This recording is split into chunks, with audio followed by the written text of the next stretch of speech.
Doing that now. Okay, so I do believe we are recording. So again, welcome to our second urban gardening workshop.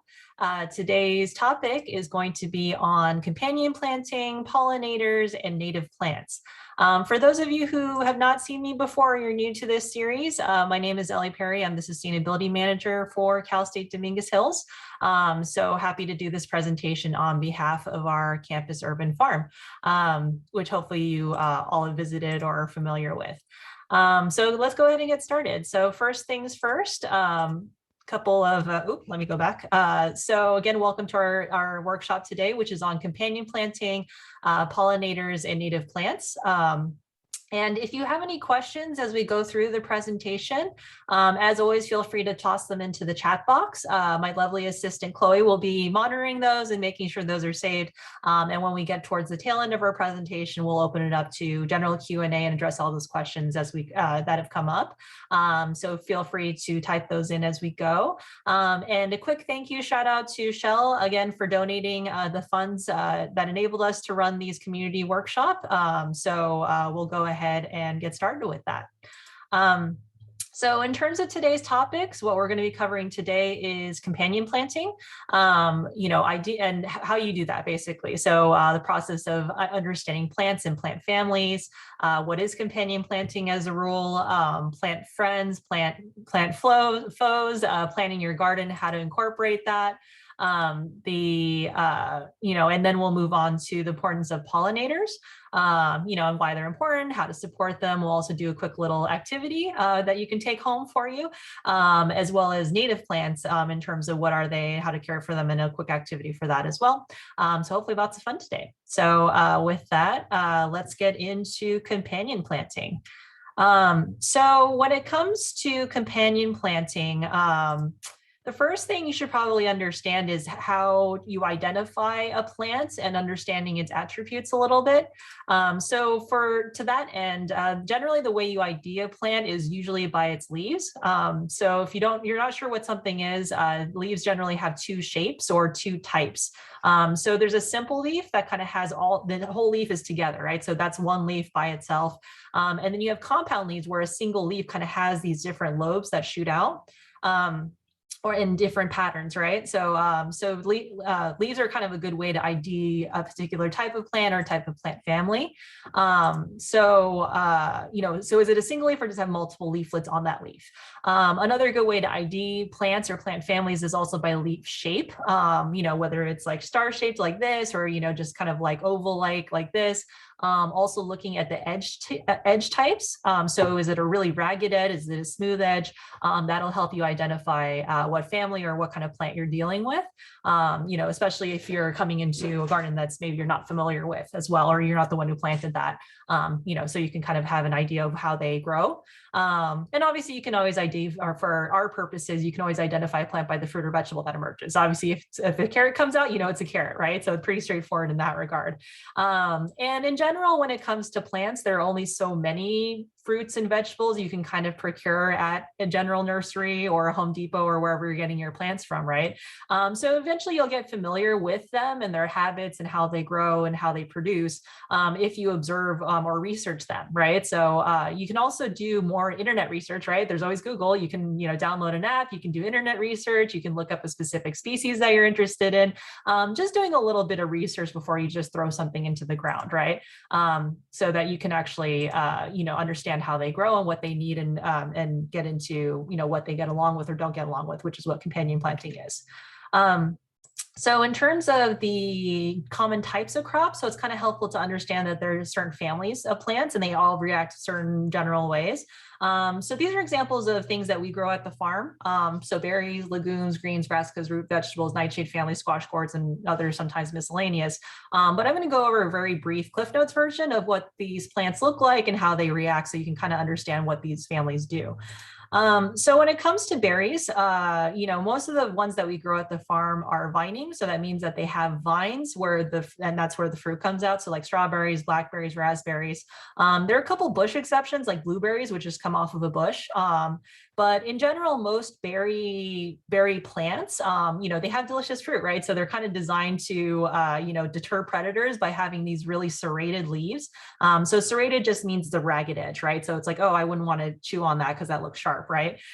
So even if it's been kind of bred out a little bit, like strawberry leaves, for example, on the left that you can see how they have like toothed edges, right? So it's, even if you touch it, you're not going to hurt yourself, but that's kind of a leftover of the way it's evolved, right? Because it has a lot of like delicious fruit that it's trying to keep safe from predators.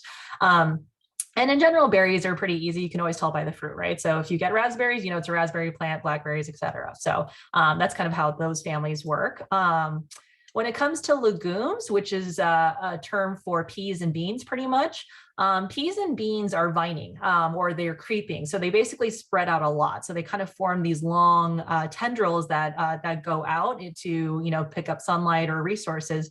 And generally, if you look at them, they have very thin stems. And that means that they're lightweight, right? So they're very light and they can climb high. And that's what they're evolved for. So that generally, if you see things are vining and stuff, it's a probably good chance that it's some sort of pea or bean that's growing up that way. And also they have a nice benefit that they have very deep tap roots that fix nitrogen, and nitrogen is a pretty critical nutrient. That's unusual. That's actually a good plant food. So they're a very helpful plant to have in the garden when it comes to adding valuable nutrients back into the soil. So they make a good companion for a lot of things. And when we come to greens, so like your lettuces, your spinach, your arugula, your kale, your healthy greens, right? Generally, they prefer cooler weather, so they don't like intense, hot, sunny like areas because it dries them out, right? So we want the leaves; they want to stay cool. They want to keep that moisture. And actually, if you give them too much sun, they'll start bolting. So I think I mentioned this during the last workshop, but it's basically because we eat the leaves, we want them to keep making leaves. We don't want them to go into flowering mode and basically explode and turn into flowers and try to reproduce, because it's basically, if they do that, then the leaf doesn't taste good and they'll stop growing, putting resources into that. So you don't want them to get too hot. So if they do start to bolt, where they're starting to try to grow flowers instead of focusing on those nice, delicious leaves we want to eat, you generally want to prune off those flowers so that the plant redirects and tries to go back to growing leaves again, and or also cooling down the plant with some more water, maybe putting it in a shadier spot, because again, if you put it into full sun like that, it'll start turning into flowering mode, which we don't want. And another family that's really common for farming is brassicas. So brassicas are technically the mustard family. So sometimes you'll hear like cruciferous vegetables as being really good for you, right? Generally that's like broccoli, cauliflower, radishes, some common greens like cabbage, kale, arugula. And they generally grow, so people will plant things based on what they want to eat, right? So they'll be like, oh, I want a delicious cauliflower, or I want a broccoli head. And what people don't usually realize is that if you grow this yourself, thing like cauliflower, radish, or cabbage, when you plant that plant, it only has one head. So that's the one head you're going to get for the whole season. So don't plant a broccoli basically expecting like, oh, I'm going to have multiple like heads of broccoli I can get out of this one plant. Basically, it's going to produce that one vegetable and then it's done. So it just forms this head and then that's pretty much it. So, and on top of that, again, if you don't cut those flowers in time and it stops and it starts going into flowering mode, you're going to get a flower instead of a nice head of cauliflower, head of broccoli if you don't harvest that in time. So, those are all things to keep in mind. So again, the leaves on the greens might also start getting leggy, where they start spreading out and getting thinner. So again, harvest timing is really critical, because you want to pick it when it's at this nice little head stage where you can actually eat the vegetable there. So again, plan your yield. So don't plant one broccoli plant or one radish expecting to get a ton more from that plant. And another set of vegetables that's really common is root vegetables. So that's anything where the crops where the vegetable actually grows in the ground, right? So carrots, potatoes, where it's just like the vegetable actually develops underneath the ground. It doesn't come out on top. And the hardest part about these vegetables is that it's really hard to figure out when you can harvest, right? Because you can't see how the root is doing. You kind of have to guess, right? So a good way to check on those is that generally the edge of the vegetable will start popping back out of the soil when it's ready to be harvested. So things like carrots, radishes, beets will do that. And for potatoes and garlic, because we eat the tubers or the little root roots underneath, they're generally ready when their actual green foliage that's emerging out of the ground starts dying. So that means they've completed their life cycle, the bulbs are ready, and can start harvesting those. So that's kind of what root vegetables do in terms of that family. In terms of the nightshade family, so don't let the name scare you. We're not like necessarily talking about nightshade like the deadly plant. It's a whole family of plants that include a lot of delicious things like tomatoes, eggplants, peppers. Technically, potatoes are part of this family too. But generally, the way that they develop is that it's a flower that emerges from the stem of the plant and that eventually turns into the lovely vegetable you want once that flower has been pollinated. So you can kind of see this like little baby bell pepper at the bottom, where at one point that was a nice little white flower that got pollinated, and then it turned into this bell pepper that's emerging. And for their stems, they generally have very thick or cord-like or whip-like stems that turn woody over time to help support that really heavy fruit that's coming out, or fruit or vegetable. So that's kind of a characteristic of these plants. For squashes and gourds, so technically squashes and gourds include cucumbers too, but lots of delicious vegetables out of that. Generally, they have super long vines. Usually they spread along the ground and spread out like a lot because they need a lot of space. Because each of those squashes and gourds, they'll send out a really long vine out, and then it'll develop at the end of the vine. And generally it results in some kind of large fruit with seeds inside. Those big squashes, those big gourds like cucumbers, like they all have those seeds on the inside. And generally, the vines will produce these yellow starred shaped flowers, like you can see a picture there, and they're fairly large. And that's what gets pollinated and turns into the nice cucumber or the nice squash that you want at the end. So it'll emerge from that stem area. And when it comes to companion planting implications, generally families of plants have certain characteristics that make them really complementary, which means that they could be a plant friend, or really incompatible with other families or types of plants. And if you think about it, whether plants will get along or not depends on the structure of those plants, right? So does it have vines? Does it need lots of space to spread out? Does it actually shade other plants when it gets into full production? What kind of predators or pollinators does it attract? Like, does it attract beneficial insects, or is it attracting like similar diseases or pests that make it a really wide target against diseases and pests that are coming in for those fruits and vegetables? Also, the way they grow, right? So root vegetables that goes deep into the ground versus vining plants that want to go up.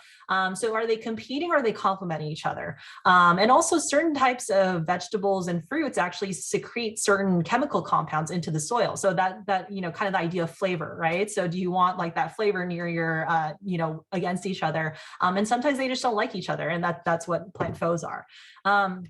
Before I get too far ahead of myself, the whole, this basically circles down to companion planting, right?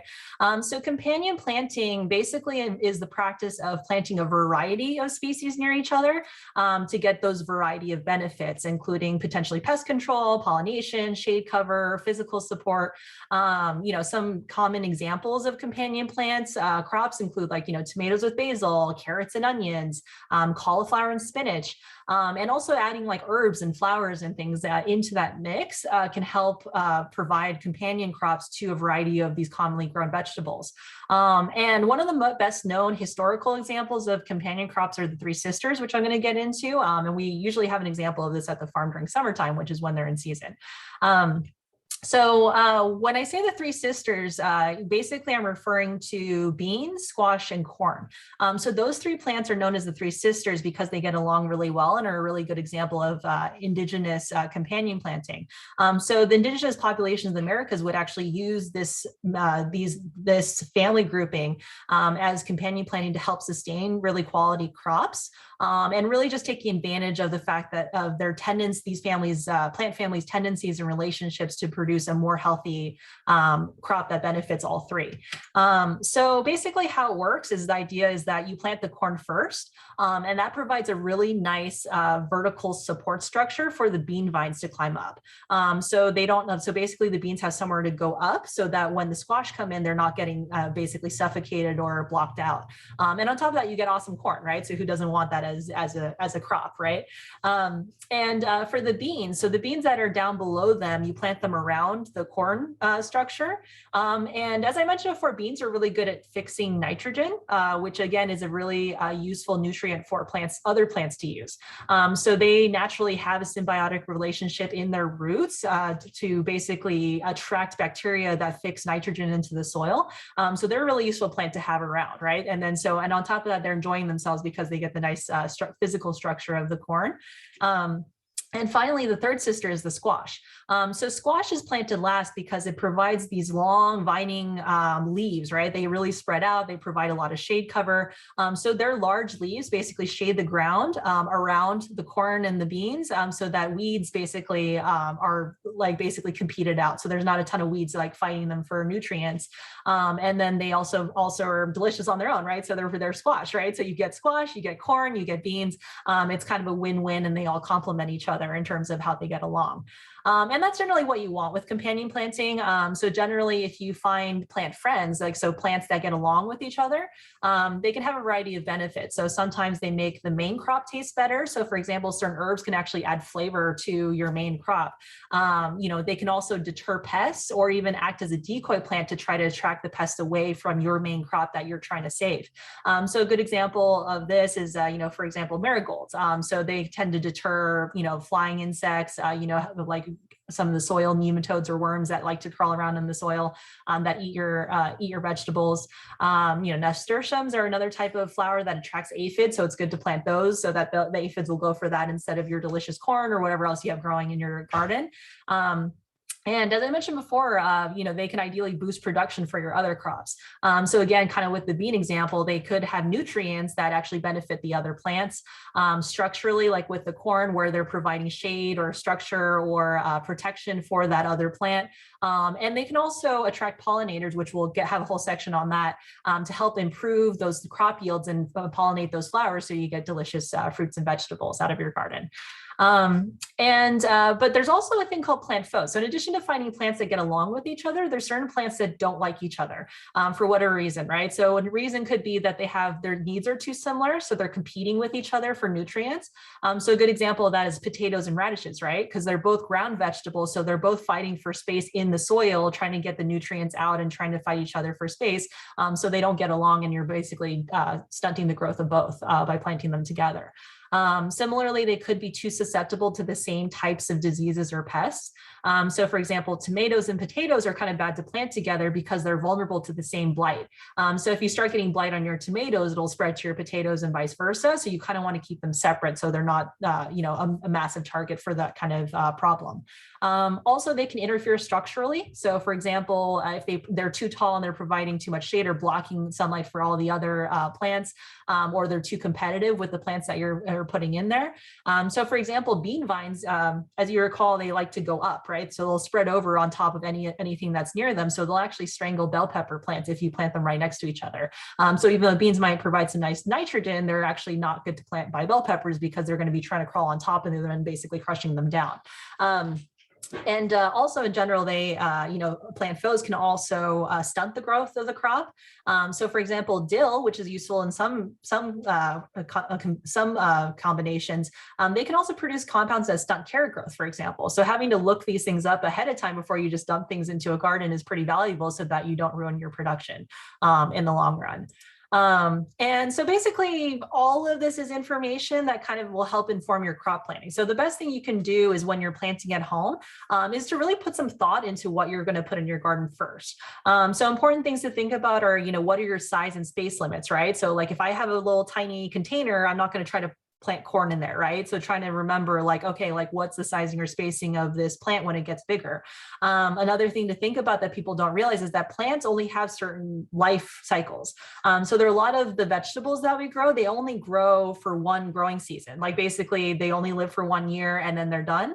And there's also other plants that live continuously, right? Like a lot of hardier herbs and stuff, like they'll come back year after year after year for like 5-10 years. And then so the maintenance and investment costs in starts or seeds are very different depending on what you're trying to get. And also thinking about your crop harvest schedule. So like, when do I want these things to be ready, right? And also considering succession planting, right? So like different crops grow during different seasons, right? So cool season, warm season, cool season, and trying to think about like, okay, well, if I want stuff growing all year round, what are some plants that I should grow during that time? And again, using that companion cropping factor as another way of planning your garden so you can get some variety as well as strengthen the plants that you have. And most importantly, thinking about what are you actually going to eat or use? Like what's most useful to you for you to be spending all this time growing your own food, right? So never underestimate the importance of that when planting your garden. Also, you want to think about your container or your bed sizing. So you generally don't want to have any space that's larger or wider than 4 foot by 4 foot, because at that point you can't reach. If you're having to step into the bed and like crush down the soil just to reach, like, to do basic maintenance and stuff, that's probably a sign that that bed is too big for you. You want to be able to get that access all the way around. So again, try not to make any distance more than 4 feet so you can actually access the whole area. And also think about height and width, right? So is it actually going to fit in the space that you have, right? And also thinking about those long vines, right? Is going to, like, even if it might work vertically, is it going to work horizontally, right? Are these vines going to try to shoot out over the bed and like, take over the areas that you don't want? And so you want to look at maximum growth spacing, not just the size of the cute little seedling that you plant in there, right? Because is this going to turn into a monster like, 2 months from now where it's like over, like exploding the bed and there's no space for anything else, right? As well as how aggressive it is.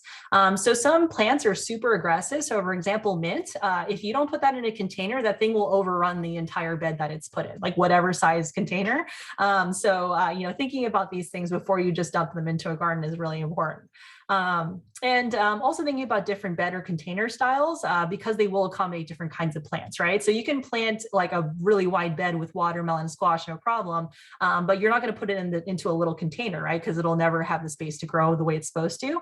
Or maybe some herbs are better for a container garden, right? So just thinking about those sizing things before you get too excited about what plants you're going to plant. And in terms of crop choices, again, thinking about what to plant, think about things that are easy to grow, nice to eat. Do they fit the space? For the farm, we really focus on high value food for pantries, which are high production, popular, and easy to store and keep. You might have different values or different criteria, right? So be flexible. And also think about when you want to plant your things because it's always determined by season. So generally the warm season for us is March through September. So that's when you're going to see kind of that summer crop, right? Like the corn and the bell peppers and the tomatoes that need a lot of sun to get going. Cool season, October through February for us. So like things like lettuces and cauliflower, again, those greens, right? Or the cruciferous vegetables because they prefer those cooler times. And this is a link to a drive, which I can maybe show you later, or you can Google it. It's basically just a Southern California planting guide, which will show you kind of like the seasons of when certain things were good to plant or not. So that's always something important to consult when you're trying to plan out your garden. And again, always thinking about right plant, right place. Make sure the growing conditions are optimal in terms of your size, bed space, your sunlight, et cetera, and make sure that spacing is correct. And always read the back of the seed packet and do your research before planting. Because the last thing you want to do is put in a plant you're excited about only to find that you haven't satisfied its basic requirements or you put it with something that it doesn't get along with. And in general, when you're doing companion planting and actually planning this out, we always plan out our crops before we dump anything into the ground at the farm. And generally what we do is we pick a main crop. So if we're really gung-ho, like, hey, we really want corn this year, whatever it is, that's the #1 crop in this particular bed. You pick that first, right? And then from there, you can pick out plant friends as part of that companion planting. So, if we're thinking like, oh, well, maybe we want to get some more pest deterrents in there. Maybe we want something that boosts its production or we just want a second crop. Like, let's maximize the space. If we can throw, some corn up there, like, let's also get some beans and squash out of the deal, right? And we get all those awesome benefits. And if you're choosing multiple crops, at that point, you just make sure that they're not foes, right? So if I really want, corn with my, and beans together, I just need to double check, like, oh, okay, are they compatible? Do they get along? Are there any known issues? And you can, basically check it on Google, just say, or if you want to do some random combination, right? Like, oh, do strawberries and cauliflowers get along, right? Which doesn't make sense because they don't grow at the same time, but, something like that. You can always check it on Google, say, do these two things get along, and you'll get a lot of charts and linkages saying yes, no, like we don't recommend that, whatever it is. And just as an example that may be a little closer to home in terms of how companion planting can really work out in your favor is, for example, a lot of you love tomatoes, right? So if you're like, hey, I really want a tomato plant this year, like what can I plant with it? A really good example is finding out that, oh, well, actually basil gets along really well with tomatoes, you know, and you can do your research but you can find like, well, basil is great because it repels insects. It actually enhances the flavor of the tomato to make them more delicious. And by itself is a really good herb, right? So like if you think of all the tomato and basil combinations for food out there, you know, you can make an awesome margarita pizza. You can have like a caprese salad with your basil and your tomatoes. Like, so there's a lot of good combinations, right? So that works out where it's like, oh, I get maximum benefits by making sure I'm not just focusing on one plant, I'm actually focusing on a variety. So that's pretty much how companion planting works for those purposes. But companion plants, I mentioned several times that, you know, they're good because they can also attract beneficial pollinators. So to define that really quickly, you know, what is a pollinator? Why do we keep talking about this? But pollinators are basically really both native and non-native are really crucial for growing many crops. And a pollinator can really be, you know, anything from butterflies to bees to moths to beetles, wasps, birds, small mammals, basically anything that can take pollen from the flower and get it to other flowers. So that's what creates the pollination, and that's what creates the fruit. And pollination is necessary to produce fruit and seeds and nuts. So anything that's flowering needs a pollinator pretty much. Though some species do self-pollinate, others just use wind or water, but the majority do rely on some sort of vector, you know, whether that's the butterfly or the bee or the moth or whatever, to get pollen to the right place in order to reproduce and create these nice fruits and vegetables that we all enjoy so much. And when it comes to pollinators, depending on, you know, what kind of animal or insect that they are, they have different preferences. So for example, if you're really into butterflies, right? So they're attracted to flowers that are very bright. So red, yellow, orange, purple, pink, you know, they're very color visual insects. And because they need a place to land when they pollinate and, you know, to get the pollen, they prefer flat and small flowers with clusters so that they can essentially have a nice little landing space to be able to reach in there and get that pollen. They also have a very weak sense of smell, so it's not important to them what the flower smells like, just what it looks like and structurally what it is. Bees, on the other hand, so bees are also a very powerful pollinator. They kind of prefer yellow, blue, purple colors when it comes to flowers. And they also need a landing spot, but they're a little, you know, they're bumblebees, right? So they kind of fly a little weird. So they need kind of more of an open or bowl-shaped flower, you know, with a good landing space. They like lipped flowers, clusters of flowers, flowers shaped like wide tubes. So like a lot of like space that they can get in there. And they are attracted to scent. So they really like sweet and fresh fragrances when you're thinking about your flower choices.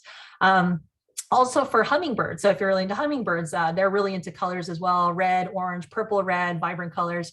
And because of the way they fly, they don't land when they eat. So they can go 360 around any flower you give them. And because their beaks are really like long and curved, they actually prefer long tubular shaped flowers because that matches their beak really well. So any like, you know, dropping or dangling flowers that are out there, they prefer that. And they apparently don't have a sense of smell, so they don't care about that either. So it's more about the shape and the color of the flowers as well. Actually moths are very beneficial pollinators as well, but they only come out at night. So they're attracted, you know, they're only coming out in the dusk and nighttime. So they're attracted to flowers that are very light colored, or white. And obviously they need to be open at dusk because certain flowers will close when the sun's not out. So obviously they're not interested in those. And some moths hover and some land. So, you know, landing area is not super important in terms of the structure of the flower, but they are very scent driven. So they need a strong, sweet fragrance of that flower to be, and obviously it needs to be open at night for them to pollinate that. So, you know, a variety of pollinators have different ways of pollinating plants. And now when you're planning your garden, when it comes to attracting pollinators, some important things to think about is making sure that you have a garden that has flowers all year round. So certain flowers will flower and then die like over, you know, certain seasons, right? So thinking about your garden to be like, okay, what do I have that's blooming in the spring? What do I have in the fall? You know, what's going to survive during the summertime, just so year round there's a nice little habitat or food source for your pollinators.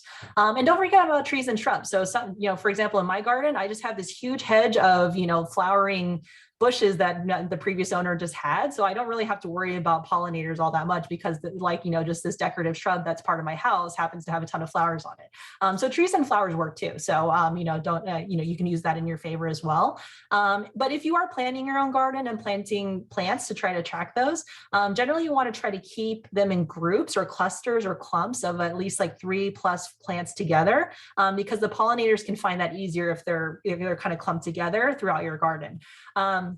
And another thing too is like supporting all life stages. So if you really love your butterflies, as I mentioned, you need to love caterpillars too. So caterpillars, they're hungry. So, you might have to accept that it will result in like ragged edges as the caterpillars chew their way through the milkweed or whatever else you plant. So, just factor that in of like, hey, this is kind of the cost of supporting pollinators all year round.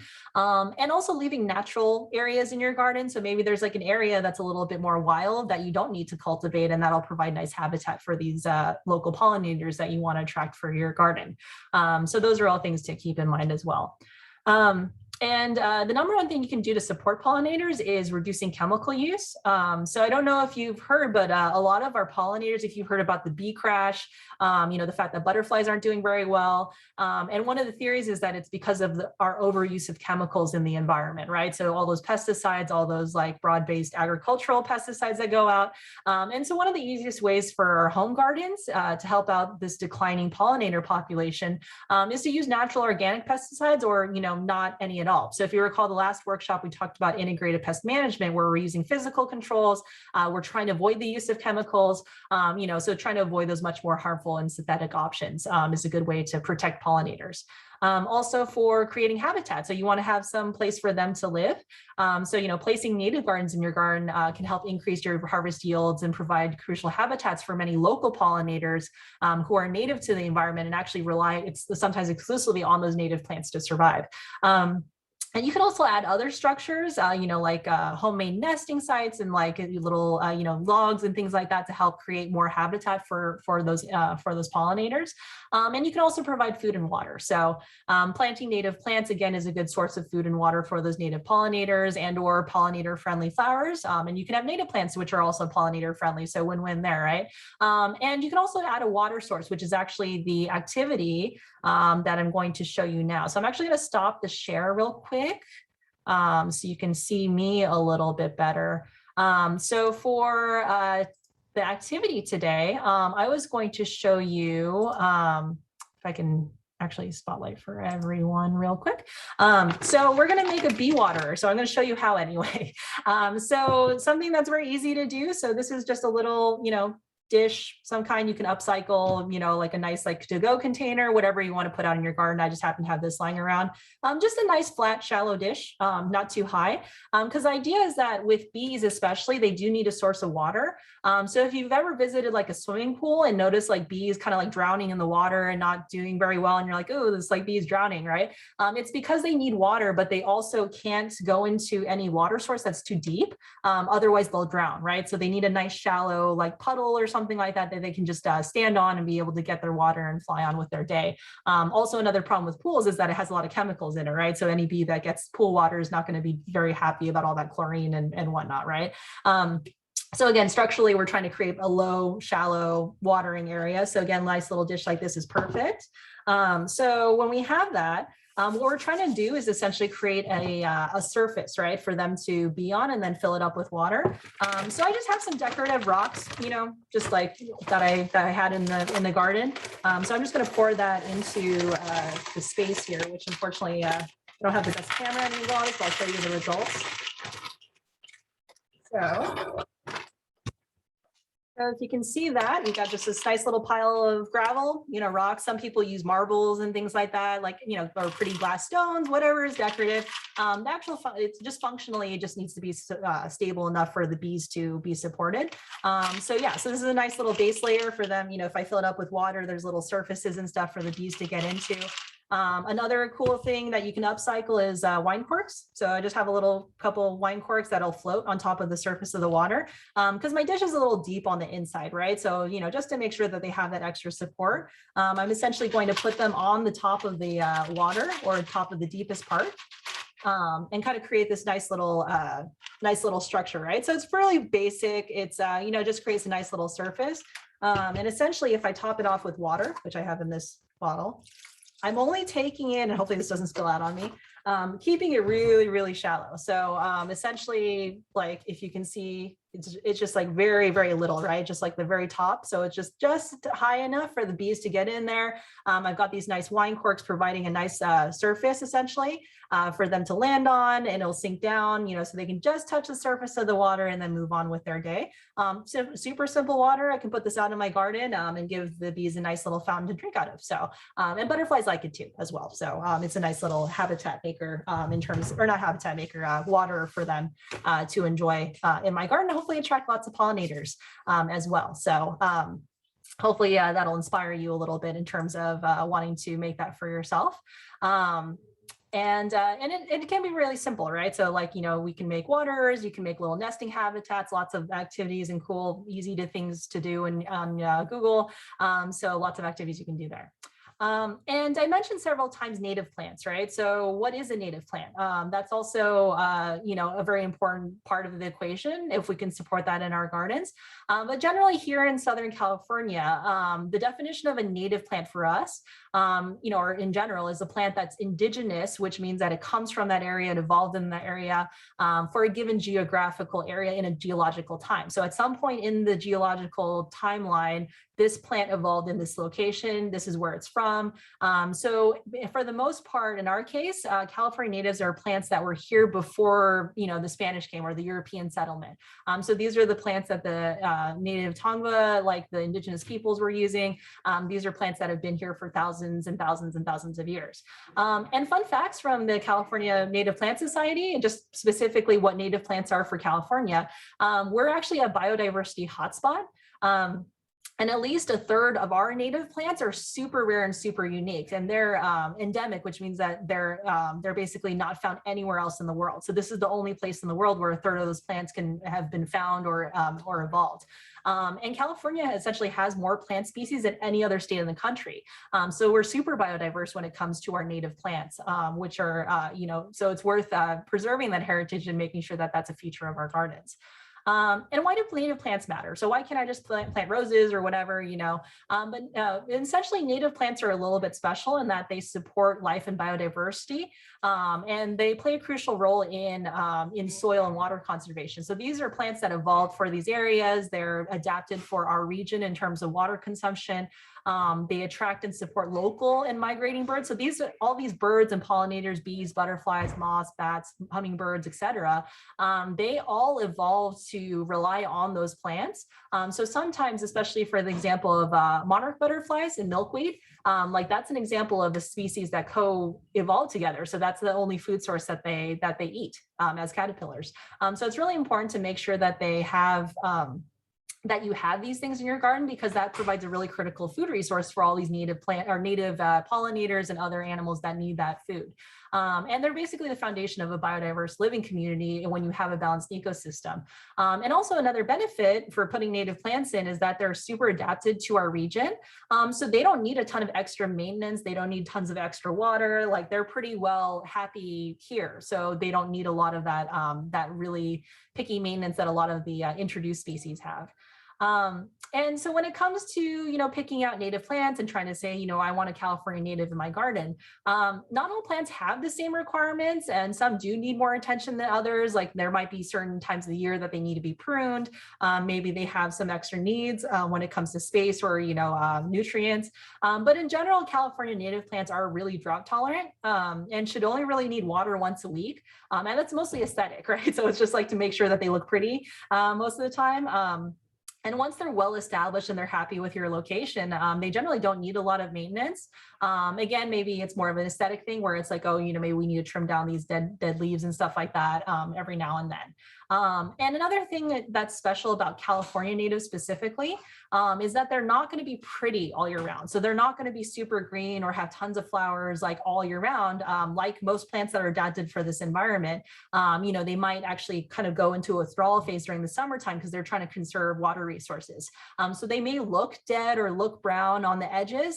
So don't pull them out just because like, oh no, they stepped looking green. They actually do that. They're probably still alive, if you leave them out for the summer. And again, if the brown bothers you, you can always trim them relatively short and then they'll come back after some rain once they have some more resources to get going. And when it comes to pruning, again, I mentioned that people are generally afraid of pruning for some reason, and native plants are no exception. But something that might make you feel better is that many native plants are actually adapted to being browsed on. So they're used to things like, deer and like other animals like munching away at the branches from the outside. So they actually prefer that. They actually, want to have some leaves and branches trimmed back because that actually helps them grow a little bit better and stimulates that growth. And generally, you want to prune California native plants more in the fall or winter when plants are kind of becoming dormant, weather is cooler, they can kind of adjust to that browsing a little bit better. But if you do need to prune during the summer, where you're like, hey, I just have to really cut this back for whatever reason it's too big. If you can delay pruning until the seeds have dispersed or have been eaten, a lot of birds and things like and insects and things like that rely on that food source. So it's good to like wait for that timing. And also, if possible, choose a cool, dry day so that it's not too stressful for the plant. You can also prune in the late afternoon, which helps reduce the stress on it. And again, don't go too buck wild. So if you're ever in doubt of like, hey, maybe I'm pruning too much, you can always come back and prune later. And you want to make sure you're using sharp, clean tools. You don't want to get a dull knife and try to start lopping things off. And sometimes some California native bushes get really big. So you might even need heavy loppers or a saw. So those are all things that to keep in mind when it comes to pruning.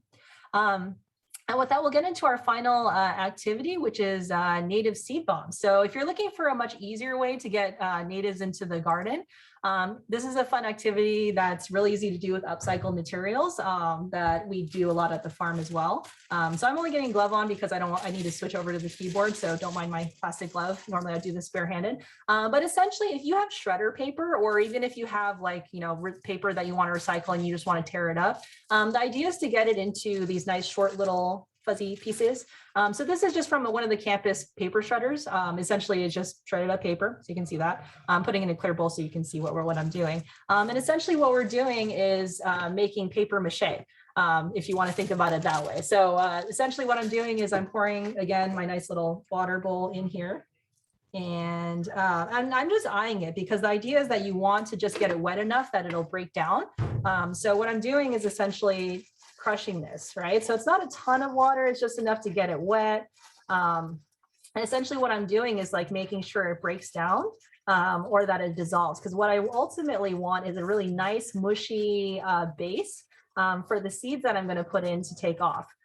So essentially once this breaks down a little bit, I should end up with, hopefully you're familiar with paper mache or just kind of like this pulpy material. And the reason for this is that paper or some kind of base is really helpful for the seeds to take off. Because when you drop seeds into the ground, it's going to be pretty dry. They might blow away. And seeds need water to basically take off, right, or to sprout. So you want to give them a nice start in life by basically giving them this nice squishy little, base that has lots of like organic matter in it that it can, stay moist. When it rains, that sort of thing. It's essentially like a biodegradable sponge, if you will. So this looks a little better now. So you can kind of see that it's a little bit more pulpy. It's a little bit more like that paper mache squishy stuff. I could probably keep going and make it even finer. There's no limit to how fine you want to make it. But for the sake of time, I'll move on to the next part. So this is a jar of just native seeds. So, again, if you have those like native, but you buy a native seed packet and stuff like that, you're just looking for a good way to kind of throw it in and forget it. Essentially, you just toss this in. And again, I'm not measuring it. It's just more of like the idea of like, okay, well, we're just going to mix this in and make sure it's spread out so that when I make my little native seed bomb, there's going to be a nice dispersion. So if you can see my screen, you can see how I mix the seeds in there. And then so a few inches of the paper, it's like saturated with these seeds, right? So it's nice dispersion, it's nice consistency. And essentially, I've made the bakings of a native seed bomb. So now I have this nice pulpy paper that's coated in seeds. And what I want to do, so you can get super basic with this if you're just trying to get the job done. Essentially just form a little ball, squeeze it out so all the excess water is out of the way. And you essentially have this nice little paper seed bomb that's ready to go. So you want to let this dry for about 24 hours, just until it's dry. And if you want to get super hands off with it, you can literally throw it like into, a yard or someplace where you're trying to like just get some seed, native seeds or native flowers growing, and just wait until it rains. And essentially the seeds will start sprouting out of this. You'll get some nice wildflowers, and you'll have a nice little native seed, bomb ready to go. Another thing you can do though, so I have this little cookie cutter that's in the shape of a leaf. So you can actually turn this into a nice little gifting trend for friends and family and things like that. If you want to get fancier with it and maybe like, give it away to somebody. But what you can do is you can do shapes, right? So I've got this cookie cutter. Essentially, I'm putting the mulch into it and forming it into this shape, right? So you can see that I've essentially created a cookie shape on this mulch or on this mushy stuff, squeeze it through so the water's dripping out. You can see how I'm splashing myself here. So when you pop it out of the mold, you get something that's a little bit finer. So you can kind of see there's a little more, it's more like a shape, right? So you can do this with like, cookie cutter hearts or teddy bears or, Christmas trees, whatever you want, but essentially it's a nice little gift where you can see how there's seeds in there, and then dry it out, give it to somebody, or just keep it around for decorative purposes and throw it into wherever you want in your garden to have that grow. So that's a nice little upcycling project, an easy way to get native flowers back into your garden. So hopefully you enjoyed that. And I guess with that, that's the conclusion of our activities. At this point, we're going to go revisit the Q&A. As well as do our opportunity drawing, which is going to be random this time. So that basically concludes our workshop in terms of the content, and we're going to mostly move on to Q&A at this point. So I'm actually going to stop the recording and upload that to YouTube and open it